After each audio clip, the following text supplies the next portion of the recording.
are about to start conversations about 13 reasons, but we can't do that without our very special caller. Yeah, in a minute we'll be talking with Brian Preiser. He serves as the Director of Student Ministries at Bayside Chapel in Barnegat. He recently wrote this article on a Christian blog called Loud Summit. It's an article and a guide to conversation about the new Netflix series, 13 Reasons Why. So, Brian, you're on the line. Hey guys, how's it going? Hey Brian, welcome to the classroom. It is great having you on. After I read your article, I'm like, this is so timely, so topical, and just like, I have to have him on the show because Sharon, when you brought up talk about 13 Reasons, 3 weeks ago? Yeah, I finished the series, and I thought it would kind of be something interesting to talk about, especially in a Christian perspective. And so I'm planning the episode and everything, and I just happened to just take, like a break, go on Facebook for a couple minutes, and I saw our mutual colleague, Colleen Batchelder, post your blog post. Yeah, that's awesome. It's totally been a show that's kind of been sweeping the nation. I've seen not only, I work with youth and young adults, and not only do I see teenagers watching it, but grown adults watching it as well, and it's creating a lot of conversation, and I think that's a good thing, but I think it's also a thing we have to be cautious about as well. So in your article, you give a really good summary of what the series covers, what it shows. For anyone who hasn't watched it or hasn't heard about it, can you give us a quick summary of what the show's about? Sure. So pretty much the story is that the TV show is actually based off of a novel that was written. And if you do any research on the show, you'll see that Netflix kind of stretches it and kind of adds some more stuff to it, which I think they do for, cinematic effect, but also just for content. But it's really based off of a life of a girl named Hannah Baker. And Hannah was a girl in high school, and sadly she completes suicide, and she takes her own life. And what happens is she leaves behind 13 different recordings on cassette tapes. And she leaves these 13 cassette tapes out, and it goes through a couple different, people throughout the series. And it pretty much, sadly, with each cassette tape comes another person that she contributes to the reason why she killed herself. And so the show is really this mystery of, who's going to be next, what's the next tape going to be about, and it kind of almost romanticizes or, makes it seem as if, hey, if you have one reason, then that's okay. And, from our perspective as Christians, and really, most people would agree with me on it, that there isn't a good reason to take your own life. That, you're going to go through things in life, and things are going to be tough, and there's going to be things that you don't expect. But, the goal is to work through that, not to, take your own life. Now, with this series, I think like you were saying, it kind of, in some ways, see, I haven't seen it, so my opinion, I'm just going to preface this by saying it's an uneducated opinion, a well-researched but somewhat uneducated opinion, in that I've read enough about the show to see its flaws, but I haven't actually taken the time to see the positive of the show. Because from my perspective, this show has had a measurable effect on suicide rate in our nation.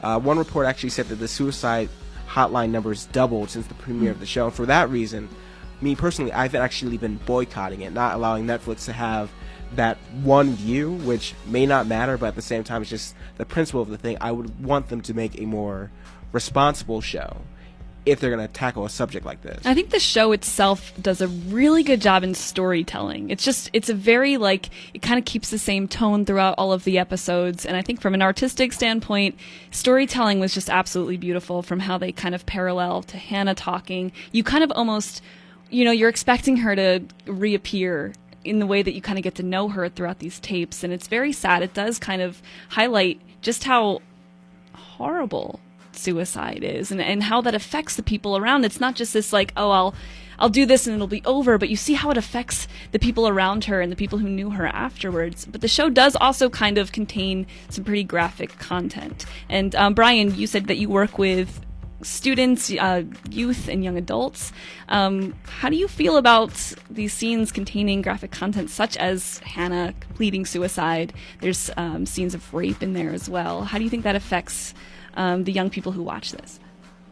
Yeah, I want to kind of draw attention to something you just said, which I think could apply perfectly to my answer. And it's, you talked about the artistic influence and kind of the artistic style of the show, and I think that was done intentionally because for the audience, that's something that is like a hook. It will keep them intrigued. It will keep them guessing. When it comes to the content. The thing that bothered me, and again, Professor G, I get what you're saying with your boycott. I haven't boycotted the show because I think, the fact that it's being a conversation that's being brought up in homes is definitely a good thing. But when it comes to the content, I found that Netflix really did not do a good job originally with providing anybody with any kind of resources about that content. I know if you watch other channels on television, you might see a TV show and it might depict suicide or it might depict domestic violence. And so it'll pop up and say, hey, if you're struggling with suicide, if you're struggling, if you're in a relationship that's abusive, here is a number or here's a website to go to. For a long time, 13 Reasons Why didn't have anything like that. This past week, I talked about it in my article, Netflix, probably because of a lot of people like us, kind of felt the pressure, and now I haven't watched the episodes again since they've done this, but apparently now when you watch it, a graphic shows up that kind of gives people a hotline or a place to go to. What I instruct, it's crazy. This whole article that I wrote came out of an email that I wrote to my parents. If you're a youth pastor and you're listening, or you work with students, really in any context, it's important that you don't just focus on ministering to your students, but that you also focus on supporting and equipping your parents. And so in this article, a thing I gave, if your child really, really is watching this or desires to watch this, make sure that you never watch this alone. Because of some of the content and just, I guess, the dramatic effect of the show, there are times that I had to put down the remote. I had to walk away from the TV. Just because some of it really just hits you in a lot of emotional places and maybe even in some emotional ways you didn't even know that it could. Yeah. So that's my suggestion really with the content. No, I can definitely agree with that. I have seen the series, and it's kind of true in that statement of whatever you put in kind of comes out. And sometimes after I watched an episode, I couldn't shake that somber feeling afterward. Sure. And I had seen the episode or the series after they did put the warning or the little alert that this may contain scenes that aren't appropriate for everyone. So, it's good to know that they have added that. What I found was interesting, and to not give away any spoilers, to do the best I can, another character in the series is showing signs of suicide. And what I thought was interesting is that it's going on throughout the whole series. And you're kind of so wrapped up, or I was, as a viewer, wrapped up in what's going on with Hannah and the drama, that I missed every single one. And I wasn't paying attention to this one character that was struggling. And I think with the underlying message that maybe they might have flopped in with not providing the right resources, but I think that this is more kind of pointed towards the people who maybe think that depression or suicide isn't a big deal, or people who don't think that people are struggling. And this is maybe to kind of I don't think that they're trying to influence young people to take their life. I think maybe to make the argument that they're trying to wake up the people who think that this isn't an issue and try to get people to focus on talking to people or trying to speak that good word into people's life, because you have no idea what's going on in someone else's life. Yeah, I think one of the powerful things about the medium is that it allows you to have that sort of immersion where, like you guys were saying, you did feel the scenes. You didn't just watch them, you became a part of the narrative. And see, that's the danger when you make these stories, is that you have to make it so captivating that people understand the message that you're trying to give to people. But you also have to make sure that you don't do it so much that people feel it too much. And everyone has a different amount of different moderation for how much of this they can take. Some people, they can watch it and say, you know what, I understand now what other people are going through. But other people who might be way more empathetic might just start to feel way too much about this issue and start to feel everything that person's going through compared to their own life and think, well, maybe I should make 13 Reasons. Yeah, there was I was talking to, when I was writing through this article, I talked to a lot of professional counselors in our area, and even youth pastors across the whole country. And there's already, sadly, been a few cases of students where they've attempted to take their own life, and they've written out their own 13 reasons. And, Sharon, I'm with you on that. I don't think that the show it's definitely not its intention. Its intention is to bring awareness. I know Selena Gomez is one of the producers, and as a Christian young lady, I know her heart and where that is, and I know that, she has a passion for helping young people get help if they have, mental illness or they have issues with mental health. But I think it's important that when we see things in culture that Christians don't, shun, but they learn how to engage and they learn how to respond. I made it really clear in the thing that I wrote that, I'm not boycotting the show at all.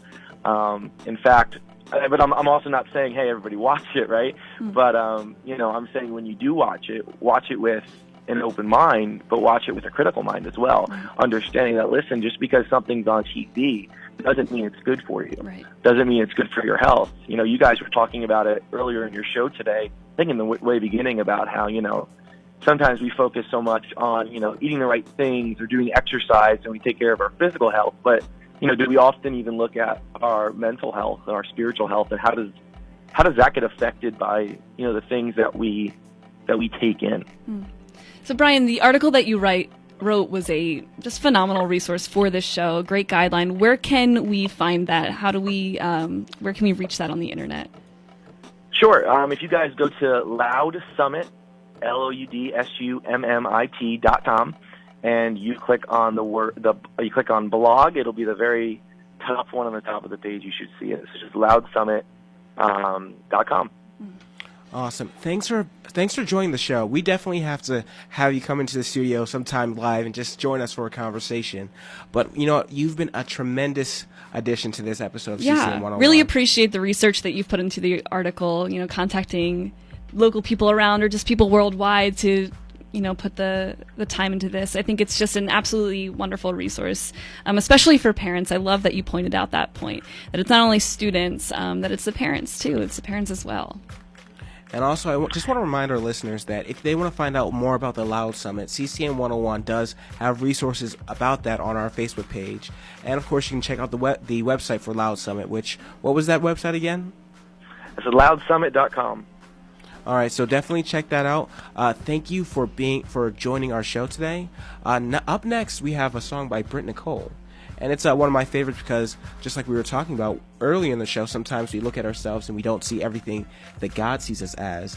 This song, Through Your Eyes, is all about how understanding that God is someone who will always see you as beautiful and always see you worth more than you think you are. And sometimes when you feel sad, sometimes when you feel depressed, you have to take the time and stop and think, I might feel this way about my life, but God made my life with a purpose, and He has a plan for my life so that no matter what I think is going on, no matter what I feel like I'm struggling through, God has something better for me.